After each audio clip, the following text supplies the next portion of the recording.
બોટાદ શહેરમાં railway station road ઉપર આવેલી ઝવેરી જીનિંગની કરોડોની 71 વીઘા જમીન બોગસ દસ્તાવેજના આધારે હડપવાનો કારસો રચતા આ અંગે પોલીસ ફરિયાદ નોંધાઈ છે। બોટાદના ઝવેરી જીનિંગ કરોડોની 71 વીઘા જમીન આવેલી છે। આ જમીન બોટાદના અને હાલ મુંબઈમાં રહેતા નવીનચંદ્ર પદ્મીશ ઝવેરીના પિતાને ભાડા પટ્ટે મળી હતી।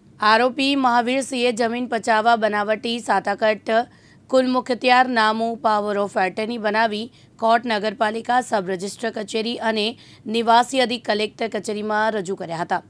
ભાવનગરના ચિત્રા ગામના મહાવીરસિંહ કનુભા ગોહિલ વિરુદ્ધ નવીચંદ્ર ઝવેરીએ બોટાદ પોલીસ સ્ટેશનમાં ફરિયાદ નોંધાવી છે, જે ફરિયાદના આધારે પોલીસે વધુ તપાસ હાથ ધરી છે। બોટાદ ટાઉન ખાતે આજે ઝવેરી જીનની જે જૂની જગ્યા આવેલી છે તે સિટી સર્વે નંબર 6241 અને તે આશરે 71 વીઘા આસપાસની જગ્યા છે।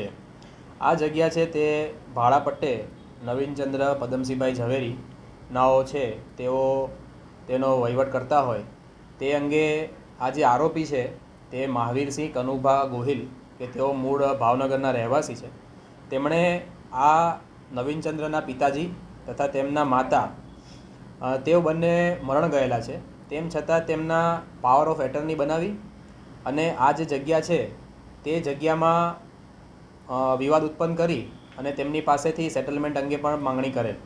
આ અંગે તપાસ કરતાં ખોટા પાવર ઓફ એટર્ની ઊભા કરી અને ફરિયાદીના માતા પિતાનું અવસાન પામેલું હોવા છતાં પણ તેમને જીવતા બતાવી અને ખોટી સહીઓ કરી અને સમગ્ર કૌભાંડ છે તે આચરવામાં આવ્યું હતું। આ દરમિયાન બનાવટી સાટાખતો, બનાવટી પાવર ઓફ એટર્ની વગેરે જે છે તે કબજે લેવાની પ્રક્રિયા પોલીસ દ્વારા કરવામાં આવી રહેલ છે અને આમાં જે કિંમતી જમીન હડપવા માટેના જે કાવતરું થયેલ છે તેમાં અન્ય આરોપીઓ વિરુદ્ધ અને મહાવીરસિંહ કનુભા ગોહિલ ભાવનગર ચિત્રા સોસાયટીના રહેવાસી છે તેમના વિરુદ્ધ કાયદેસરની કાર્યવાહી છે તે પોલીસ દ્વારા કરવામાં આવી રહી છે। આરોપી કોઈ અન્ય ગુનાની અંદર સંડોવાયેલો છે એવું કંઈ ખરું? આ આરોપી વિરુદ્ધમાં ભાવનગર જિલ્લામાં પણ ગુના દાખલ થયેલા છે, તેની વિગત પણ અમે મંગાવી અને તપાસના કામે છે તે સામેલ રાખ્યા છે અને આ અંગે પણ અમે તપાસ કરી રહ્યા છીએ। બોતાભાઈ શેખલિયા, દિવ્યાંગ ન્યૂઝ, બોટાદ।